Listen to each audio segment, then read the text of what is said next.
Hey people, Sleepy Reader here. Parked my car in the shade a few blocks away from the comic book store. Just thought I'd quickly show you what I got today. Feels like kind of an interesting week to me of comics. I'm kind of bummed because I wanted to do a comic book thoughts video of my comics from last week. I felt like talking about them, but I just didn't have time. And I also had some ideas I wanted to talk about for a vlog, so hopefully some of those will stay fresh in my mind, because it feels like maybe not till next week will I have many chances to do videos. I did have an awesome time with Terrence from the Comic Book Crack channel. My last video was a live video I did with him, so if you haven't seen that, go check it out. We start talking about a graphic novel called Nixon's Pals, which may be kind of obscure, but we actually just talk about a ton of different subjects. So I got a magazine box. I've been trying to get more magazine boxes because I always end up with something that I want to put in my boxes but won't fit, and it's 50 cents more, actually 40 cents more with the discount. So, and then I got the comic books. Got We Stand Guard. That's a very nice looking cover. I'm a little bit dreading it. I'm not 100% behind every American U.S. foreign policy, but I don't enjoy viewing my country as the bad guys, which I assume will be the case in here, although I'm sure it'll still be a great read. Definitely want to see what Brian K. Vaughan is up to here. So there's that. Because as far as I know, the plot is that the U.S. takes over Canada, and then there's Canadian freedom fighters. Scooby-Doo Team Up. This may be more serious than the Brian K. Vaughan. I mean, this may be tough. They are featuring Secret Squirrel, and this is the first time that the guest team-up person is not someone from my childhood. I don't know who Secret Squirrel is. Interesting. Okay, I'm really psyched just to see what the hell Brandon Graham is up to in 8 House #1, Arclight. So I guess the comic is 8 House, and Arclight is a story within 8 House, I assume. I gather that it's written by Brandon Graham, but drawn by a woman named Churchland, I forget her first name, who I think is who I read was his girlfriend or spouse, the woman he lives with. If that's the case, it's kind of an interesting collaboration. So anyway, we'll see. I'm curious about that. Omega Men 2. That's all about what I'm curious. Oh, this cell phone keeps slipping. It's all about what I'm curious about, right? I'm very curious as to what kind of comic book Omega Men is going to be. Obviously, politics in outer space, rebellion, terrorism, something like that.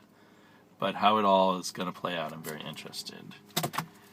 Now, here's a comic that has, to my knowledge, almost no hype. If I hadn't heard someone talking about it in a video earlier today, I mean, in a way, I'm kind of lucky that those Europeans and British guys get their comics before we do. If I hadn't heard about it, I wouldn't have known to look at it. Maybe I would have noticed the Grant Morrison name here. I don't know if it's written and drawn by Grant Morrison at all, or just he's franchising out his name. This issue was only $1. They don't even advertise that fact on here. So it's not, something is off in the publicity for this new Grant Morrison book, 18 Days. But I'm very curious. It feels a little thicker. I almost didn't pick this up. It's not on my pull. Midnighter #2. I liked, but was also at the same time iffy about the first issue of Midnighter. So I guess I'm in the process of maybe giving it 2 or 3 issues to get going. And I don't know if he watches my videos anymore or if I'm just in touch with him on Twitter, but Simon, Mr. I Talk Apple, I think that's Mr. Something Apple, he used to be active on YouTube, and now he just does a blog and tweets a lot. He's been really psyched about Spire, so I thought I'd see whether he's right and pick it up. The art on the cover really looks appealing to me. It's kind of a fantasy look to it. A little bit Mobius, maybe. So we'll have to see what that's about. Always psyched for Batman Arkham Asylum at this point. Not Arkham Asylum, Arkham Knight. At this point, the only Batman title that I feel confident I'm going to like issue after issue. Although, look at that. Me am Batman. Looks like Bizarro. This is Bizarro issue number 2. I'm really looking forward to this. Looks like Bizarro and Jimmy Olsen dress up as Batman and Robin. I hope there's more of King Tut in here. And Airboy. Will we see more of their well-endowed personal parts? What will this autobiographical comic book be like now that the fictional character Airboy has shown up? This awesome cover reminds me of how enjoyable the art in Airboy is. Okay, so those were the new comic books I picked up. In this week, I happened to have in the car, I was hoping I might read them on my lunch break, but I didn't. Some things I received in the mail. One is really cool, and one is beyond cool in an awesome nostalgia way. Well, it all deals with nostalgia, I guess, because I got the latest issue of the Jack Kirby Collector. I love this particular cover, and the interesting thing is this was like a Marvel Mania poster, I believe, which was presented as a Herb Trimpe drawing. And what they did is they had Herb Trimpe redraw the Hulk in his style. So it was originally a Jack Kirby drawing. Everything else in the drawing was left the same. Just the Hulk was changed to be drawn by Herb Trimpe. It's got to have been frustrating for Jack Kirby to be the artist that they use, even when it's someone else's art over it. But anyway, he was their workhorse, and he did it all. So, and then the... actually, was there something else